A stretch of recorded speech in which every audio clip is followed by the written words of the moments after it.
The views expressed on this program are those of the producers and individuals appearing on this program and do not necessarily reflect the views of the Sun Prairie Media Center staff, its video service providers, or the staff and elected officials of the City of Sun Prairie.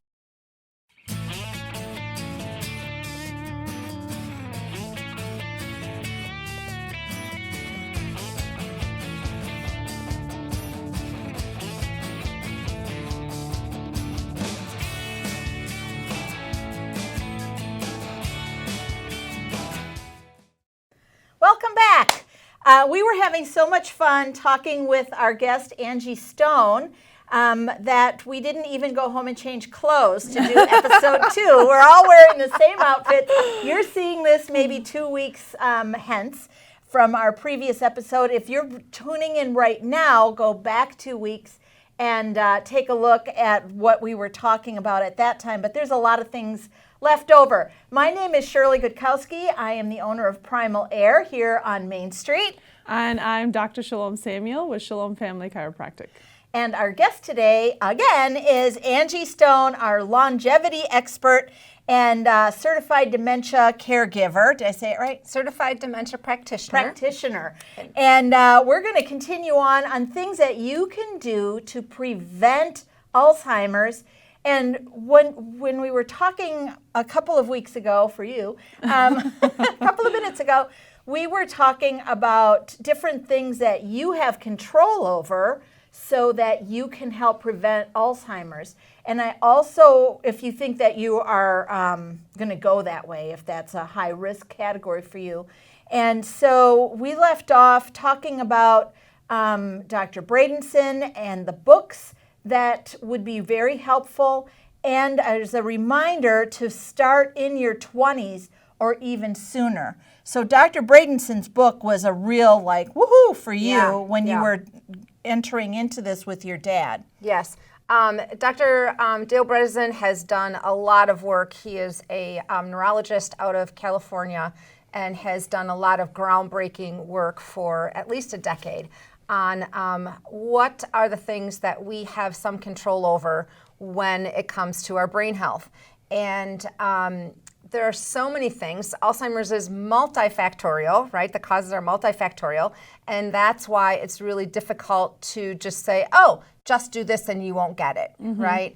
And so many of the things are, one of the biggest things is sleep, which we kind of touched on there. That's kind of like the base of the pyramid, is that we're getting enough sleep, because we have this amazing thing in our brains in our central nervous system called the glymphatic system. Does anyone remember that? I do. Yes, and when we're awake, that glymphatic system isn't really doing much. It's when we sleep that is powered up, and that's what clears the brain out of all of the toxins and things, and that happens when we sleep, and that happens in a certain stage of sleep. So all of this kitty-wampus sleep that we're getting is not doing us any good. So really need to hone in on what sleep is and really how we should be sleeping. And then the other thing is, one of the other big things is sugar.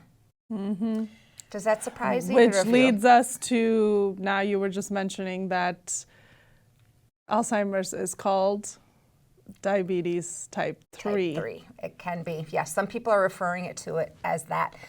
And while I don't pretend to be an expert in why it is that, the basic mechanism of that is that just like with diabetes type 2 or type 1, it's a problem with the body. Like type 2. Type 2, because type 1 is you're kind of born with that, Mm-hmm. right? Yep. So type 2 is when the body it's insulin resistant, right? So the cells in your body can't accept the glucose, even though there's plenty of insulin around.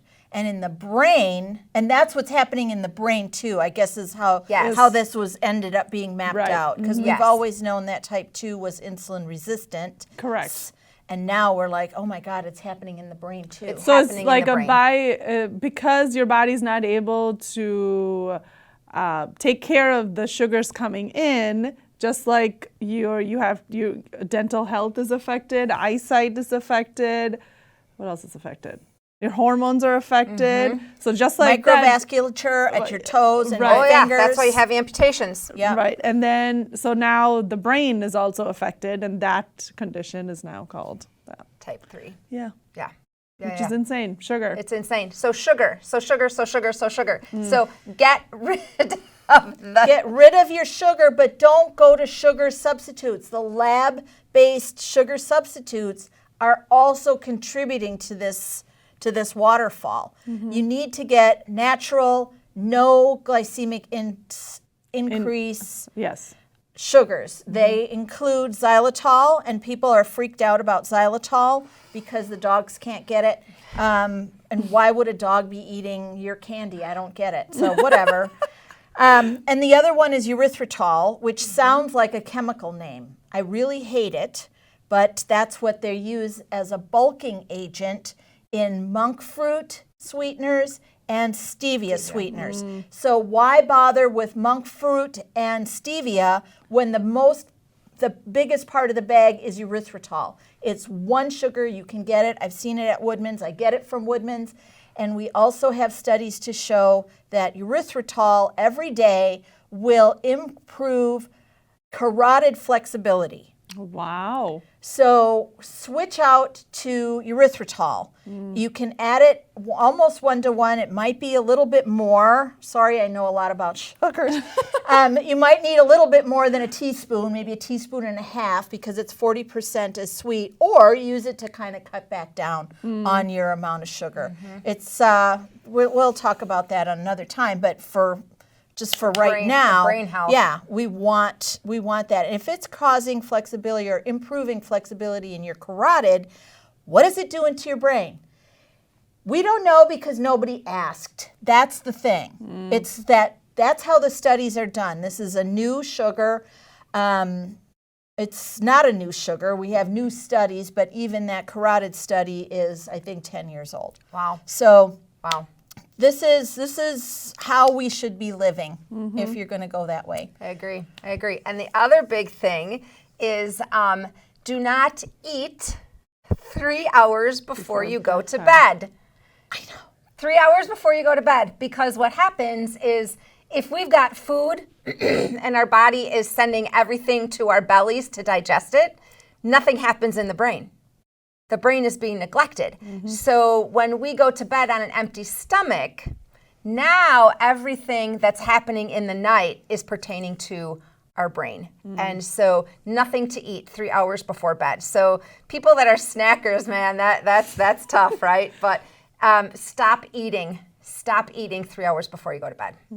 That's huge. That's a big one. So those are things that you're doing. You also came to see me to open your airway. So, and you're also seeing a chiropractor regularly. Yes. Is it weekly or monthly? Monthly. Monthly. And that's kind of new for you. Yeah, ever since my carpal tunnel, but I mean, I've seen a chiropractor during my lifetime. That's not that new, but I'm going now basically just to kind of like stay in alignment, right? And so that all of this blood flow that's supposed to be getting to my brain is getting there, and he helps me with The blood flow and the lymphatics. Lymphatics, yes. The Drainage. lymphatics there's tubes that go all the way. I'm going to let you do it. That'd be great. Why do I have to do So everything? the connections from your brain to the rest of your body, like we said, are through the nerves. So for example, if you're taking a step forward, your brain needs to tell your leg through those nerves, step forward, and we step forward.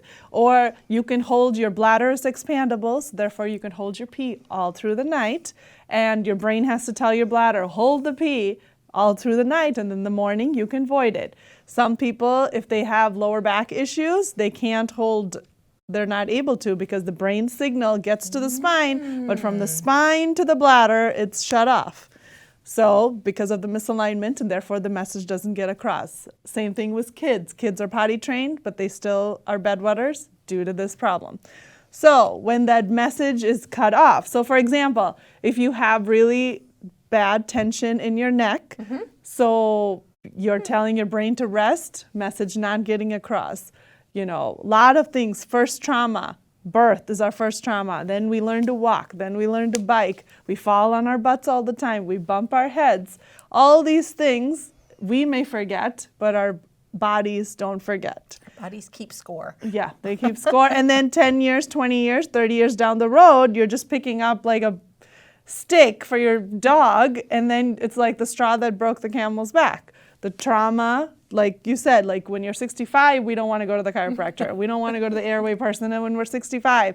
We want to go like 6 minutes after birth or 6 days after birth, you know, because the traumatic impact is so much more lower than those decades of impact, right? So we just had a picture of all the cranial nerves. So yeah, the cartoon with the cranial nerves, yes. Our favorite picture. So your vagal nerve, for all those nerves to be working at their optimum level, you need to be well adjusted. You need to have enough oxygen, not breathing through your mouth, but breathing through your nose oxygen. You know, apparently it's like we have to differentiate now because it's a big deal. It's so common. Yeah, and like I was telling Shirley, I went to my brother's 8th grade graduation in Milwaukee, and we're all in the bleachers in the back, right? And the kids are there lining up to grab their certificate. Most of them, heads are forward, and their mouths are hanging open. My daughter, 7-year-old, goes, "Mom, did you notice?" I didn't even notice. "Mom, did you notice? Look at all of them standing there.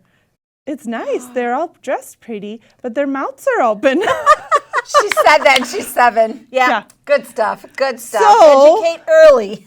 right. So the impact, and it's not that we have to be 30 or 40 in order to realize that.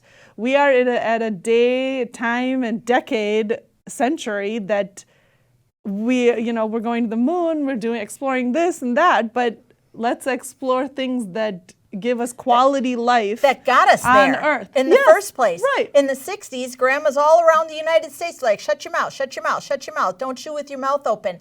And today, everybody's working, and nobody wants to be like slamming their kid for chewing with their mouth open when it's physiological and does have outlying consequences, including things like Alzheimer's.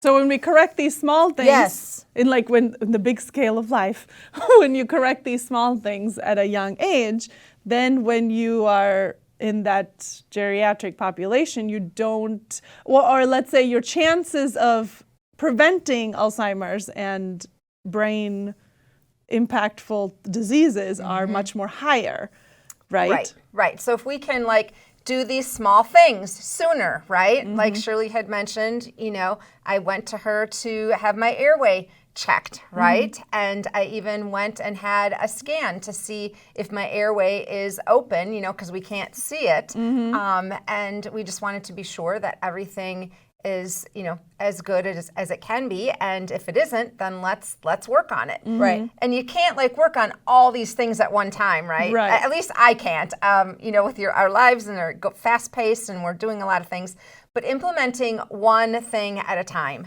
and getting a grip on that one thing. You've been really good about doing that. Yeah. So that's what you're teaching now, right? That's what I'm teaching. To add on, which do you add on first?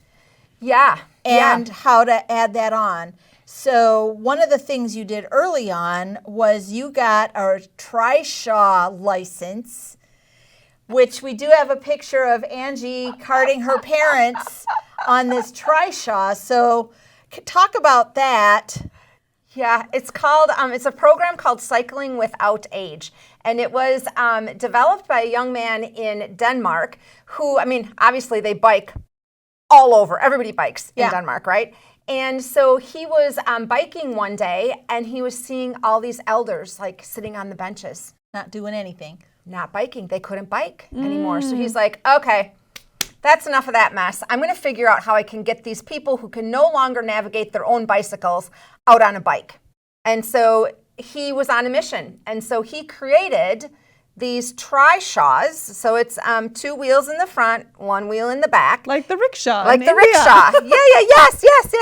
Yes. And so we have people that are go and become Trishaw pilots, and I've done that. And we pedal people around. And you do that once a month? Yeah, so in Rock County, there is a program that there's pilots that are pedaling people every Friday in the summer, in spring, and into the fall. And so you can look it up, Cycling Without Age, on the internet, and then you'll get all the chapters. And there are some chapters in Dane County. I don't know if they're through Cycling Without Age or if they're, just like their own organizations, but it's around there. So the elders, or we work with kids with disabilities, right? They'll bring kids with disabilities. So there's two people sitting in front, and you're behind, and you're just driving them around. I saw one, somebody doing that at one of those giant complexes over on American Parkway. Oh, okay. So all of a sudden, they're coming out of this underground parking garage or whatever. I was like, that's what Angie does. I didn't know that was here, so we'll have to look into that. It's super cool. It's good for the people to get out into nature. It's good to get them, the fresh air and that experience of, being on a bicycle. And it's good for the pilot too, right? You get exercise, socialization, and it just makes your heart full when you can help someone else. Right. Yeah. That's your next job. Let's keep adding things to Shalom's plate. That's right. More. That's really awesome. And, the airway thing, you had a lot of trouble. So the first thing to do is to look in your mouth and see if you can see your uvula. That was job one. And you couldn't even manipulate your tongue or your uvula. It took 3 or 4 days of looking in the mirror and going, So yeah, I couldn't even see it. No. And I'm a hygienist, and I didn't even ever, assess that this would be a thing, right? Yeah. So no, I struggled. I was on the struggle bus. Is it more open now? I mean, we know that you could do it. Yeah. And then you also go to the gym every couple of days, right? Do you go every day? No, not. I had been getting really good at that, and then, I started working on some other things, right? And so again, it's really hard to get everything done at once. But yes, I was doing some work on the elliptical at the gym. And one of your assignments was to try to do that with only breathing through one nostril. And I'm sorry, picture of that? sorry I didn't bring that picture because she took one of those sponge ear plugs. Yeah, and shoved it in her Yeah, nose? and she twisted Oh it up my and put it in her nostril, and she did it. So what that does, though, is it resets your breathing center in your brain so that you're not over breathing, and it's easier to breathe with your nose only once you get that thing reset. But look at the gym. Go to the gym and look at the people at the gym that are running. Yeah. And even when you're doing exercise videos, in through your nose, out through your mouth. And I'm doing my yoga now, and I'm not doing it. Nope. I almost need to sometimes tape my mouth shut, right, when I'm doing my yoga, so I'm only breathing through my nose, because it's just we just think that's the way we should breathe, and it just isn't. Yoga probably has that, huh? My grandpa used to do that, breathe, mouth shut, but breathe through one and out the other. Yes. Yeah, he used to do that. So it's in, out. So you're kind of, it's a weird circle. Yeah. So that's a breathing technique for when you're meditating more. It's not so much to reset your breathing center, and that's the difference, right? Because we had the meditative breathing where you're sitting there and your pretzel legs and all this other stuff, and you're in and out and to meditate, and your normal breathing through the day. And how do you breathe when you're asleep? Because you really don't have a lot of attention to that. So you were wearing some nose cones to help to expand this part of your nose, because it's very thin for you right here. And when you tried it, you were like, I'll do the big one. And it blocked everything off. You had worse breathing scores. I did. With the wrong size of those nasal cones. Yeah. So it's so much fun just to learn, right? And so that's kind of what I'm teaching at this point is I'm teaching people basically what the risks for Alzheimer's and dementia are, and then also relating all this to the brain, and then having them self-assess, oh, I didn't know that about sleep, right? Oh, I'm not doing that for my sleep at all. And so what they're doing is they are picking the things that they're like, yeah, I'm not good at that. And then we're going through getting them better at those things. And they can pick, maybe they have 5 things they want to work on, and maybe their life is such they can work on all 5 at one time. Maybe they can only work at 1 at a time. It's really co-created between themselves and me, and I help guide them through, what is it that they're going to do next, and kind of like coaching.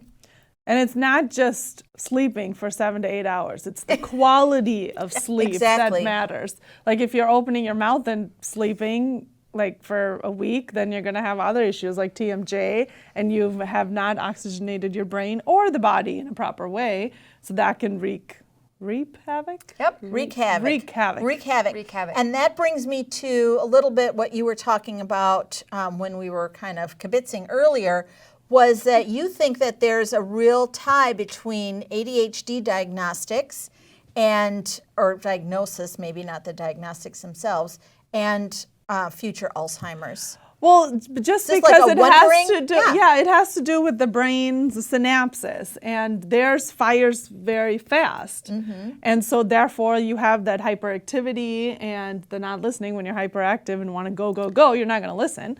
So like things like that. So again, calming the nervous system. The baby's or the kid's birth trauma was probably hard or harsh, or maybe they use forceps to get them out. That's our very first trauma. So getting the nervous, so they were born in fight or flight mode, you know? So to calm that, to rest and relax, you have to work with the nervous system and the cranial aspect of the child in order to get them to rest and relax. And there's so many miracle stories out there of kids that had that issue and have calmed down and are better for it.